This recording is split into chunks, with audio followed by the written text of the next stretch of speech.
no silver linings. We started the game really poorly with individual errors that lead to 2 goals conceded and a red card.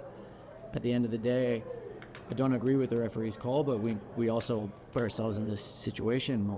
Too many guys not executing the way they should be executing, the way they have, and too many young guys who are playing a little bit naive right now. We have to improve from that. And then I'll just ask you in Spanish same question. Mikey, tu punto de vista del resultado de esta noche y cuál es el mensaje para el grupo esta noche. No hemos jugado bien, no empezamos bien el partido, errores muy clave, jugadores veteranos que tienen que empezar a jugar mucho mejor porque no nos están ayudando en este momento y los jugadores jovencitos tienen que madurar un poquito más rápido.